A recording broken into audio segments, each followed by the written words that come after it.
നമസ്കാരം. നമ്മുടെ ദൈനംദിന ജീവിതത്തിൽ സ്വർണ്ണവില മാത്രമല്ല വെള്ളിവിലയും ഒരു അവിഭാജ്യ ഘടകമായി മാറിക്കഴിഞ്ഞു. വെള്ളിയാഴ്ച വിപണി ആരംഭിച്ചപ്പോൾ തന്നെ വെള്ളിവിലയിൽ വലിയൊരു ഇടിവാണ് കാണാൻ സാധിച്ചത്. അന്താരാഷ്ട്ര വിപണിയിൽ വെള്ളിവില മിനിറ്റുകൾക്കുള്ളിൽ തന്നെ $63 എന്ന നിലവാരത്തിലേക്ക് പതിച്ചിരുന്നു.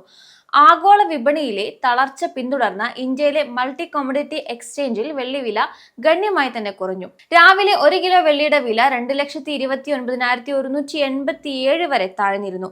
വില കുറഞ്ഞതോടെ താഴ്ന്ന നിലവാരത്തിൽ വെള്ളി വാങ്ങൽ നിക്ഷേപകർ താൽപര്യം കാണിച്ചു. അതായത് വാല്യൂ ബൈയിങ് ഉണ്ടായി. ഇതോടെ വില പതുക്കെ ഉയരാൻ തുടങ്ങുകയും ചെയ്തു. വ്യാപാരം അവസാനിക്കുന്നതിന് മുന്നോടിയായി ഇന്ത്യൻ വിപണിയിൽ വെള്ളി വില 1 കിലോയ്ക്ക് 2,48,897 എന്ന ഉയർന്ന നിലവാരത്തിലേക്ക് എത്തുകയും ചെയ്തു. അന്താരാഷ്ട്ര വിപണിയിൽ ഇത് $76 എന്ന നിലവാരത്തിലേക്ക് ഉയരാൻ സാധിച്ചു. എന്നാൽ വെള്ളി വിലയിലുണ്ടായ സമീപകാല മുന്നേറ്റങ്ങൾ വെറും ഒരു ഡെഡ് ക്യാറ്റ് ബൗൺസ്, അതായത് താൽക്കാലികമായ തിരിച്ചുവരൽ മാത്രമാണ് എന്ന് പേസ് 360യിലെ chief global strategist Amit Goyal വിശേഷിപ്പിക്കുന്നു. വെള്ളിവിലയിലെ കുതിപ്പ് അതിന്റെ പരമാവധിയിൽ എത്തിക്കഴിഞ്ഞിരിക്കുന്നു. ഇത്തരം താൽക്കാലിക തിരിച്ചുവരവ് ഉണ്ടാവുമെങ്കിലും ഇടിവ് നേരിടാൻ സാധ്യതയുണ്ട് എന്ന് തന്നെയാണ് അദ്ദേഹം അഭിപ്രായപ്പെടുന്നത്. നിലവിലെ താഴ്ന്ന നിലവാരത്തിൽ നിന്നുള്ള ഈ തിരിച്ചുവരവ് മുൻപത്തെ ഉയർന്ന വിലയെ മറികടക്കാതെ തന്നെ വെള്ളിവില വീണ്ടും പുതിയ താഴ്ചകളിലേക്ക് എത്തുമെന്നും കൂടി അദ്ദേഹം ഓർമ്മിപ്പിക്കുന്നു. 2026 ജനുവരിയിൽ മികച്ച നേട്ടം കൈവരിച്ചിട്ടും വെള്ളിയുടെ കാര്യത്തിൽ ഇത്രയധികം മുൻകരുതൽ എടുക്കുന്നതിനുള്ള കാരണങ്ങളെക്കുറിച്ച് അമിത് ഗോയൽ വ്യക്തമാക്കുന്നുണ്ട്. ഡിമാൻഡ് സപ്ലൈ പരിമിതികൾ കാരണം വെള്ളിവില വീണ്ടും പുതിയ ഉയരങ്ങളിൽ എത്തുമെന്ന് വിശ്വസിക്കുന്നവർ ശ്രദ്ധിക്കേണ്ട ചില വസ്തുതകളുണ്ട്. ഒരു വ്യവസായത്തിന് അസംസ്കൃത വസ്തുക്കൾ ഉപയോഗിക്കാൻ കഴിയുന്നത് അത് സാമ്പത്തികമായി ലാഭകരമാകുന്നതുവരെ മാത്രമാണ്. അല്ലാത്ത പക്ഷം അവർ ബദൽ മാർഗങ്ങൾ തേടും. വെള്ളിവില കുതിച്ചുയർന്ന സാഹചര്യത്തിൽ സോളാർ ഇൻഡസ്ട്രിയും ഫോട്ടോ വോൾട്ടൈക് സെല്ലുകളും വെള്ളിയെ ഉപേക്ഷിച്ച് വിജയകരമായി ചെമ്പിലേക്ക് മാറിക്കഴിഞ്ഞു. ഇത് വെള്ളിയുടെ വ്യാവസായിക ഡിമാൻഡിനെ ബാധിക്കുകയും ചെയ്തിട്ടുണ്ട്.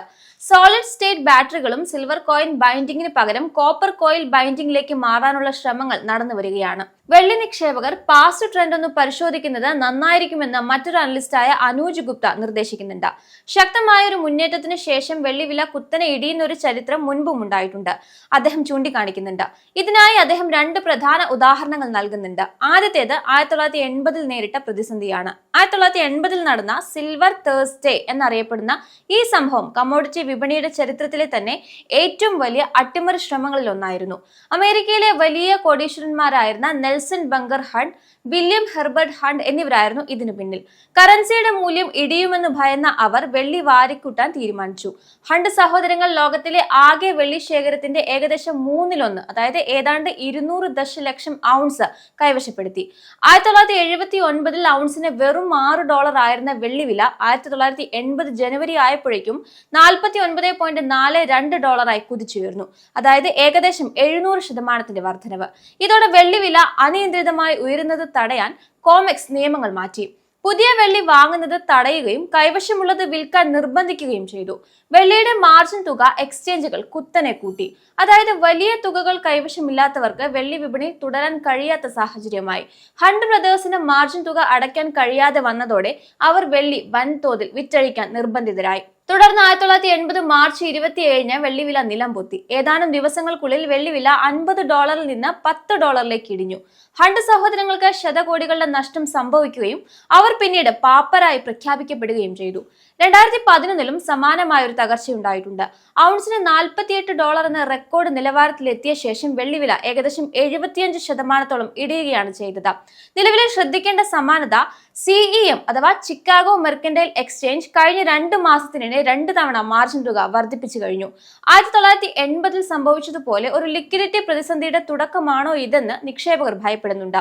ചരിത്രം ആവർത്തിക്കുകയാണെങ്കിൽ ഇപ്പോഴത്തെ വിലവർദ്ധനവിന് ശേഷം ഒരു തകർച്ചയ്ക്ക് സാധ്യതയുണ്ട് എന്നാണ് അനൂജ് ഗുപ്തയുടെ മുന്നറിയിപ്പ്.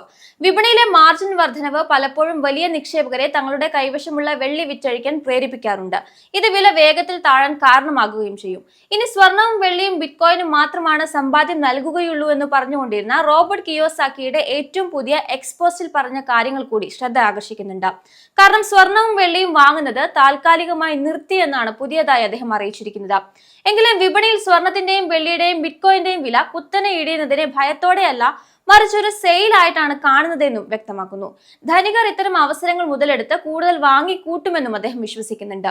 വില ഇടിയുന്നുണ്ടെങ്കിലും താൻ ഉടനെ വാങ്ങാൻ തുടങ്ങില്ലെന്നും വിപണി ഇനിയും താഴ്ന്ന നിലവാരത്തിലേക്ക് എത്താൻ കാത്തിരിക്കുകയാണെന്നും അദ്ദേഹം അറിയിച്ചു. ലാഭം ഉണ്ടാകുന്നത് വാങ്ങുമ്പോഴാണെന്നും അല്ലാതെ വിൽക്കുമ്പോഴല്ല എന്നും അദ്ദേഹം നിക്ഷേപകരെ ഓർമ്മിപ്പിക്കുന്നുണ്ട്. വിപണിയിൽ പെട്ടെന്നുണ്ടാകുന്ന കുതിപ്പുകളിൽ അമിത ആവേശം കാണിക്കരുതെന്നും കൃത്യമായ അച്ചടക്കത്തോടെയും ക്ഷമയോടെയും മികച്ച വിലയ്ക്കായി കാത്തിരിക്കണമെന്നും അദ്ദേഹം ഉപദേശിക്കുന്നു. ചുരുക്കത്തിൽ വെള്ളി വിലയിലെയും മറ്റും ഇടിവിനെ ഒരു തകർച്ചയായി കാണുന്നതിന് പകരം ഭാവിയിൽ വലിയ ലാഭം നേടാനുള്ള ഒരു അവസരമായി കണ്ട് കുറഞ്ഞ വിലയിൽ വാങ്ങാൻ കാത്തിരിക്കുകയാണ് റോബർട്ട് കിയോസാക്കി. ഇവിടെ കിയോസാക്കിയും വെള്ളിയുടെ വില ഇടിയും എന്നതിന്റെ സൂചനകൾ തന്നെയാണ് പരോക്ഷമായാണെങ്കിലും നൽകുന്നത്. ചരിത്രം ആവർത്തിക്കാതിരിക്കട്ടെ. എങ്കിലും നിക്ഷേപകരായി നിങ്ങൾ വളരെ കരുതലോടെ മാത്രം ഓരോ തീരുമാനങ്ങളും എടുക്കാൻ ശ്രദ്ധിക്കുക.